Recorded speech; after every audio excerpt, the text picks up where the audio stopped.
আব্বা আব্বা আমার আব্বা আমার আব্বা সামনে গেলে কি আবার আব্বা আমরা খুশি তো আব্বা আমরা খুব খুশি আব্বা খুব খুশি আবার আব্বা আসছে সৎ লোক আসছে হ্যাঁ সৎ লোক আসছে আমি খুব খুশি আব্বা আসেন ঘরে আসেন ভিতরে আসেন আব্বা খুব খুশি আমি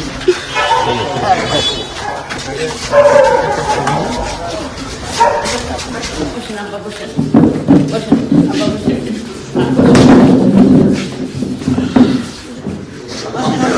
আপনি বসেন আপনি বসেন তো আমার আব্বার সাথে তো আমার আগে থেকেই পরিচয় আমার আগে থেকেই পরিচয় আমি তো এখন এনেছি ভবিষ্যৎ হোক নিরাপদ, বিনিয়োগ হোক বিশ্বস্ত, আর আমার পছন্দ সল্ট বে। ওয়েলকাম টু সল্ট বে। আমি যখন বের হয়ে আসি রান্নাঘর থেকে, আমার পরিবারের কাছে জানতে চাই তোমরা কেমন ছিল। সবার আগে যে পরিবারের কথা তারা বলেছে সেটা হচ্ছে মায়ের ডাক। জি জি জি আব্বা আমার এখন সবচেয়ে বড় কথা হইলো আমার সুমনটা বাইর করতে হইব। হ্যাঁ আমার আবদার আমার সুমনটা বাইর করতে হইব আব্বা। এখন পর্যন্ত সুর ভাইয়ের গুমের সাথে যারা জড়িত হ্যাঁ তাদের কাউকে গ্রেফতার করা হয় না। জি একদম সুমন ভাইয়ের পরিবার সুনির্দিষ্ট ভাবে নাম জানেন। সুমন ভাইয়ের মা আমার আগে থেকে বাবার সাথে আমার পরিচয়। সুমন ভাইয়ের গুমের সাথে জড়িত সুমন ভাইয়ের পরিবার সুনির্দিষ্ট করে যারা ওনাকে উঠে নিয়ে গেছে তাদের নাম বলেছেন। এখন পর্যন্ত তাদের কাউকে গ্রেফতার করা হয়নি।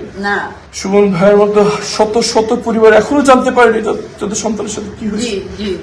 আমি যখন নিখোঁজ ছিলাম তখন আমার পরিবারের সাথে আমার অনেক নিকটাত্মীয় যোগাযোগ রাখেনি, কিন্তু এই পরিবারটা যোগাযোগ রাখছে এবং এই মায়ের ডাক তাদেরকে আন্দোলন করতে শিখেছে যে ঘরে বসে চোখের পানি ফেলান, আমাদেরকে রাস্তায় নামতে হবে। এই সাহসটা জুগিয়েছে আমাদের সুমন ভাইয়ের মা, সুমন ভাইয়ের বোন মারুফা আপা, আখি আপা, তুলি আপা।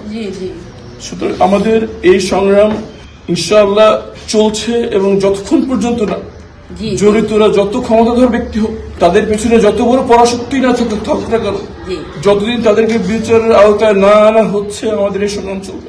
এবং আমাদের এই পরিবারের সাথে আমাদের সম্পর্ক রাজনীতির অনেক ঊর্ধ্বে এবং আমি আজীবন কৃতজ্ঞ থাকবো এই পরিবারের সাথে। আমি যখন ছিলাম না তখন আমার পরিবারের সহায় ছিল মায়ের ডাক এবং এই সুমন ভাইয়ের পরিবার, আন্টি মারুফা, এবং আমি আজকে সবার আগে ওনার দোয়া নিতে এসেছি। আমার গতকালকে আসার ইচ্ছা ছিল কিন্তু আমি শরীর অসুস্থ হয়ে পড়েছি, এত কষ্ট আমি আসতে পারিনি। এতদিন যাবত কষ্ট, বাপরে বাপ কি অবস্থা, এতদিন এত কষ্ট। আমি তো সব সময় আব্বা আমি মিরপুর যাই নাই একবারও। আমি মনে করছি যে একবারও যদি যাই তো আমার বাবার বাসায় যাবো। আমার পাশে যিনি বসা আছেন সুমনের আম্মা, সুমনের বোন, তারা শুধু বাংলাদেশের সারা বিশ্বের নারীদের জন্য অনুপ্রেরণা। কিভাবে একটি ফ্যাসিস্টের চোখের দিকে চোখ রেখে অধিকারের কথা বলতে হয় সেটা এই মায়ের ডাক এবং মায়ের ডাকের প্রতিষ্ঠাতা সুমনের আম্মা এবং তার সঙ্গে প্রধান যে শক্তি আমাদের বোন মারুফা, পাখিয়া বা তুলিয়াকে দেখিয়ে দিয়েছে। তারা শুধু বাংলাদেশের সারা বিশ্বের নারীদের জন্য অনুপ্রেরণা, কিন্তু আমাদের কাজ কিছুই এখনো হয়নি। যারা এই কাজের সাথে জড়িত অধিকাংশ এখনো আমি আশা করি